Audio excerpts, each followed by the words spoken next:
I'm an optimist. You're probably one too, and we're in good company. There were millions of optimists in Poland in 1939, millions more in Hiroshima and Nagasaki in 1945. The world is full of optimists. Don't get us confused though, I'm not just an optimist, I'm a capital O optimist. It says so on my resume. When I applied, I had no doubts I would get the job. I'm part of a team of people who write just about every movie you've ever seen.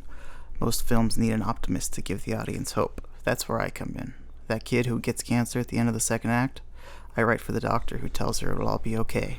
That guy who murdered a man in self-defense? I speak for the priest who tells him it will all be okay. It will all be okay is my signature. It's always a hit. There are dozens of other writers at the table with me, each representing an important part of the puzzle we use to trick you into thinking you just watched 2 hours of genuine humanity. To my left, there's Mac. He writes the one-liners your favorite action stars say when they murder a terrorist minority. James, to my right, he was tossed around from foster family to foster family, so he writes for the dysfunctional parents. Albert sits across from James. He's half black. He also happens to be gay. When we hired him, we were all so excited about the money we saved not having to hire both a black person and a queer person, we redistributed the money into raises, for all existing employees, that is. Albert writes for every queer character and character of color we get, which isn't many. Because he doesn't work as hard as the rest of us, he gets paid the least, right after Jeannie. Jeannie sits next to Albert, right across from me. She's the only woman on staff, and since we hired her, our movie quality has increased exponentially.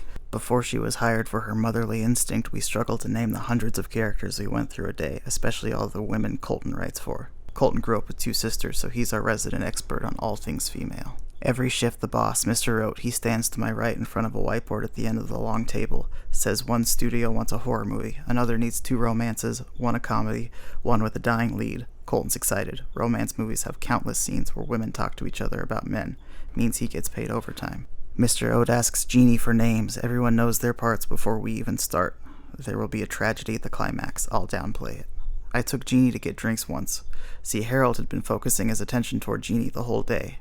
Harold was sitting to Jeannie's left, between Mr. Oat and her. It was expected for Harold to act a certain way. It was his job. But that day, when he would say his lines, he kept staring at Jeannie even though Jeannie had done her part, named the characters, and had no other creative contribution for the movie we were writing. This meant that rather than facing Mr. Oat, which is what everyone did, he was turned around in his chair. It was so apparent even Mr. Oat made a comment. Looks like Harold found his muse. We all chuckled. Jeannie sat as far back in her chair as she could. See, Harold got the job through his parole officer. Anytime we needed dialogue for a sex offender, a rapist, or child molester, or sexual harasser, Harold got paid. It was his area of expertise, and we all relished in watching Harold go above and beyond for his craft. Jeannie was the only one who couldn't appreciate art, apparently, since she backed herself against the wall to try to get away from the artist. Besides, it wasn't like he hadn't said those things to other women before. It was just, when he said those things before, it got him sent to prison. 3 groups of 8-hour shifts pump out movies around the clock, so after work, after successfully telling the tales of a house built on a native burial ground, and of a rape victim raising her rapist son, and of a vampire who moved next door to a blood bank, after the next shift came in and Leon took his place in the Optimist chair, after I told him I believed in him 100%, after the workday was officially over, Harold started following Jeannie to the elevator. I was usually the last one out since I didn't have anywhere to go, but Jeannie was hanging back. So was Harold. With Jeannie's seat taken, she stood in the hallway, not quite close enough to be waiting for the elevator Harold was leaning on. As I passed Jeannie, she walked a bit behind me. Harold stepped in front of me and spoke over the top of my head. I hadn't realized how tall he was before, only ever really seeing him seated. At that table, everyone looks equal, at least in all the ways that matter. You've been flirting with me all day, Jeannie. Let's get drinks. I stood still, not wanting to interrupt their conversation. Besides, I couldn't make it to the elevator without going through Harold. She grabbed me by the arm and pulled me back toward her a bit, declaring that we already had plans together that night, so she was unavailable. Harold locked eyes with me. I smiled at him. We hadn't spoken much since he was hired, so I had no reason to dislike him. Is that true? He asked. Sure. Of course I wasn't, but if Jeannie wanted drinks, who was I to say no? His eyes remained on mine. Let me know if you change your mind, Jeannie. He smiled at me, then at her, then called the elevator. I followed him. There was only one elevator. On the ride down, Jeannie found comfort in the corner. Harold's breathing could be heard rasping over the dings that indicated a passing floor. When we reached the lobby, Harold remained still even though he was closest to the opening. Excuse me, I said, trying to slip past his lumbering figure. Just gotta get through. Jeannie tried to rush past, but Harold stepped in a way that made her bump into him. What an unfortunate accident. She walked past me, and I tried to keep pace. Have a good night, you two, he shouted after us. Thanks for that, she said. I don't know why I would ever hired that guy. He's good at his job. Audience polling has gone way up when rating the creep factor of our villains. Right. She seemed unconvinced. Well, again, thanks. I'll see you tomorrow. It turned out she didn't intend to get drinks with me at all. She just didn't want to get drinks with Harold. I felt sort of bad for him and had the sudden urge to tell him it would all be okay. Through the glass doors, I could see he was still standing in front of the elevator, watching us. Since he wouldn't have been able to hear me, I opted for a thumbs up instead. She must have felt bad for me the same way I felt bad for Harold, because once she realized I wasn't in on her plan, she offered to buy me a drink for real. I took her to a bar by my apartment. It was the only place I knew about. I'm typically either at work or at home, but I had seen pairs of people go in and out of there before, so it seemed ideal. She remained silent during the walk. It wasn't far from the office, but she checked her watch 4 times. Considering how often she was late to work, this sudden attentiveness to time surprised me. The bar, as it turned out, was a bit below her usual standards. See, we made what a lot of the country would consider a luxurious salary, so when Jeannie went out for drinks, she was used to places with cushioned booths and clean floors and a dishwasher. I couldn't mistake the look of disgust on her face as soon as we walked in. We can go somewhere else if this doesn't work for you. No, she said in a way that made it seem like she'd been holding her breath up to that point. This is fine. Let's just get a drink.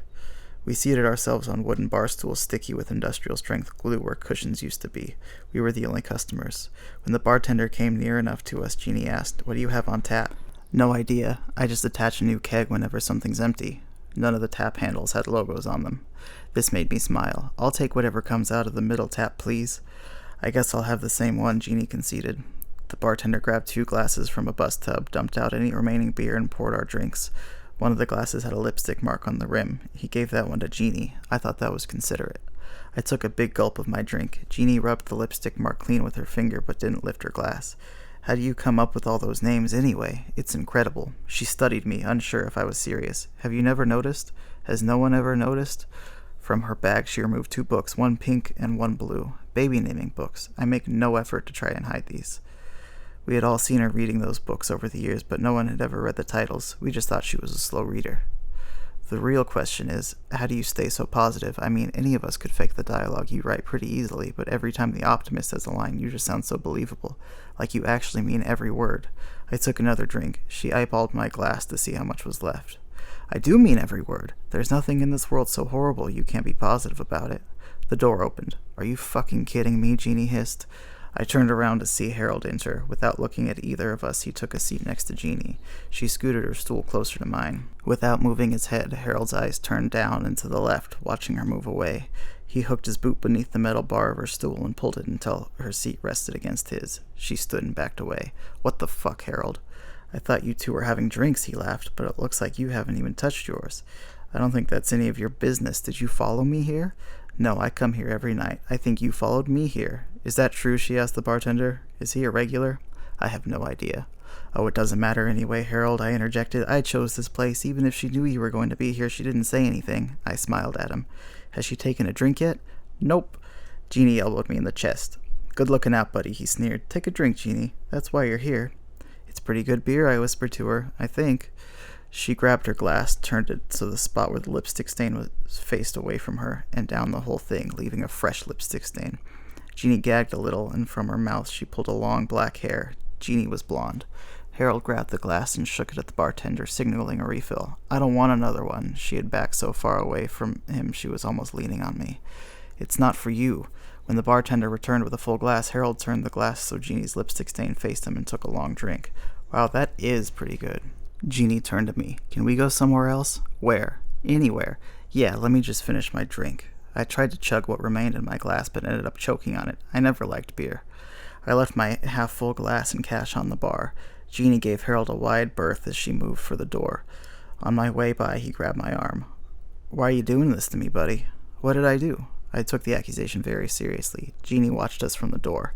Why are you cock-blocking me? That's not something friends do. It felt nice being called someone's friend. I'm so sorry. I was. What can I do to fix it? We all walk out that door, only you go home and Jeannie and I go together. I looked up at Jeannie. He had projected his voice enough so she could hear. Her eyes were wide and she shook her head. I don't think she wants to go with you, Harold, and I don't think it's because of me either, but that's all right. It'll all be okay. You can stop the whole optimism thing, buddy. We're not at work anymore. Take me, for example. I'm not acting like the creep anymore. I'm being downright fucking romantic. His grip tightened. I don't think this is something friends do either, Harold. He pulled me to the ground, put his knee on my chest, and squeezed my throat. The pressure in my head was intense, but I didn't fight back. Harold always seemed stressed more than I could understand. What better release for him could there have been? I heard the bartender yell to Jeannie, "Hey, you gotta get your friends out of here if they're gonna do that." Wow, 2 friends in one night. I closed my eyes to bask in the glory of it. My oxygen supply was non-existent at that point. I had never felt so euphoric. I opened my eyes again and looked at Harold. His eyes bulged and his face was red, as if he were the one being choked. He seemed to be enjoying himself so much I couldn't help but give him a big smile. He let go of me. "What the fuck is wrong with you?" Jeannie took the lipstick-stained glass and smashed it against his head. "Let's go now, please. Do you think he'll be okay?" "I hope not. I'm leaving. Come with if you want." She hurried out the door. "Be right there," I called after her. "Here's for the glass." I handed the bartender a $5 bill. "Sorry about that." Jeannie was already halfway down the street by the time I caught up to her. "We should probably just go home," she suggested. Then she saw my eyes. Apparently when Harold was choking me, he broke blood vessels in both of them. They were a violent red. "Would you like me to take you to the doctor? Can you see okay?" "They seem fine. It'll all be okay." "You live around here, don't you? Let me at least walk you home. I'll get a car from there." She came into the apartment with me and went straight to my kitchen. Like every night, once inside my apartment, I turned on the television. When a project I wrote for was released, I got a free copy in the mail. I haven't seen a movie since I was a child that I didn't have a hand in creating. I played them on a loop as background noise. It helped the apartment feel less empty, hearing the words of the people I worked with echo off the walls. Tonight's movie was about a man who falls into a volcano and fuses with it. He gains the ability to control all magma throughout the world. Upon realizing this, he erupts the supervolcano at Yellowstone National Park. His ex-girlfriend works there. At the climax of the film, a firefighter has to persuade him to use his powers for good and stop global warming. Hector, our scientific jargon master, tried to explain to Mr. Oat that volcanoes have nothing to do with global warming, but he didn't care. When the film opened, it was #1 in the box office, so nobody else cared either. Anyway, the firefighter talks to this guy called Volcano Man. It was after this film the studios requested we hire Jeannie, and he says, "You have to use your powers for the good of humanity. You have been given a gift. Don't be selfish with it." He's holding a fire hose to Volcano Man, threatening to fire if he moves. Mac added that one-liner, having the firefighter put a major emphasis on fire. Test audiences love that. But the Volcano Man, he's crying tears of lava, and he says, "I've killed thousands of innocent people. I should be locked up. I should be put away." "Make up for those lost lives by saving billions more," replies the firefighter. "It'll all be okay." I wrote the lines for the firefighter. I didn't fully understand how a life saved justified a life lost, but Mr. Oat assured me it was normal for an anti-hero to counteract evil by occasionally being neutral.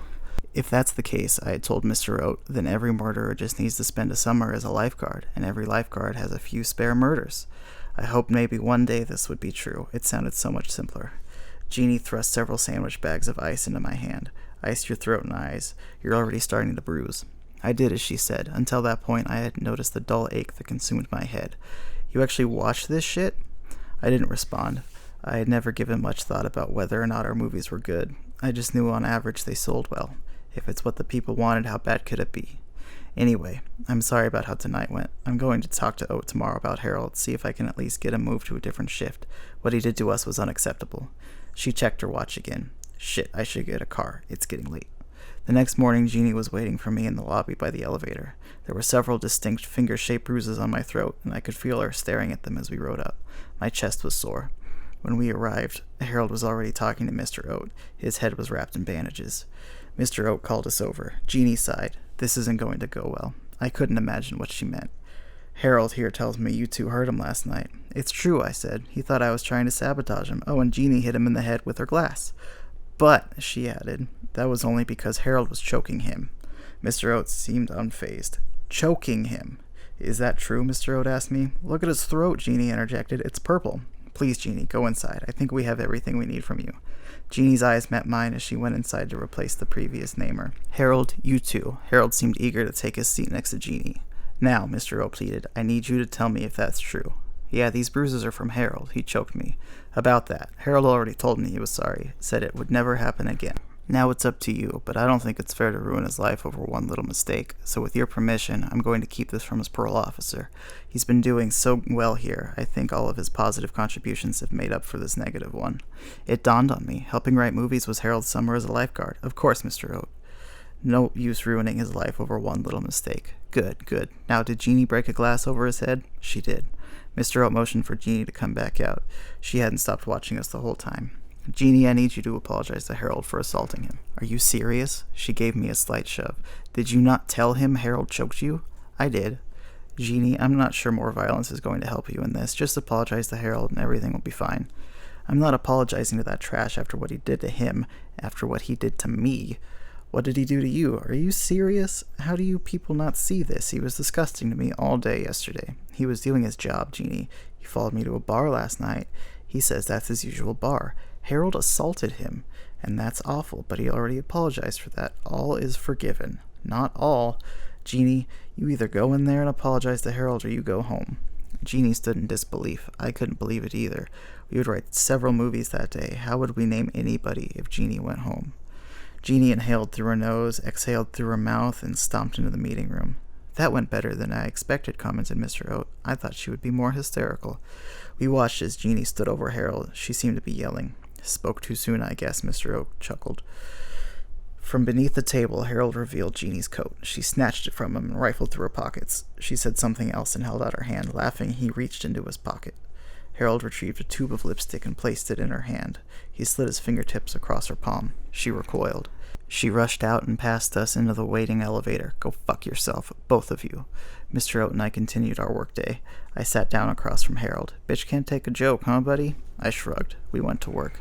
We wrote a film about a man who went to rehab. He fell in love with his sponsor, impregnated her, relapsed, and overdosed. She died in childbirth. The sponsor's sister was about to take her vows to become a nun, but following the death of her biological sister, she began to doubt God. This compelled her to re-enter society. Witnessing all the debauchery the world had to offer, she doubted God even more. But one night she met a lapsed priest on his deathbed who expressed to her his regret about not going back to the church. He persuaded her to take her vows, but on her way back to the convent, she was mugged in an alley and stabbed. She bled out. You should have seen the smile on Colton's face, all the money he made from that one. Afterward, Harold stayed back to talk to Mr. Oat. Mr. Oat stayed back to make sure Harold wasn't waiting for me. As the three of us got on the elevator, Mr. Oat held up an envelope. Guess I'll go drop off Jeannie's last paycheck in person, see if I can't convince her to come back. Harold held out his hand. You know, Mr. Oat, I feel so bad about how that all went down. Let me drop it off to her. I can be very persuasive. Without waiting for an answer, Harold grabbed the envelope from him. Perfect. The address is already on there. Harold was out the elevator door before Mr. Oat had any chance to object. We sauntered through the lobby. Do you think that was a mistake, letting him do that? No, I don't think so. Mr. Oat sighed, reassured. I rubbed the bruises on my throat and looked Mr. Oat in the eyes. The red in mine made him flinch away. It'll all be okay.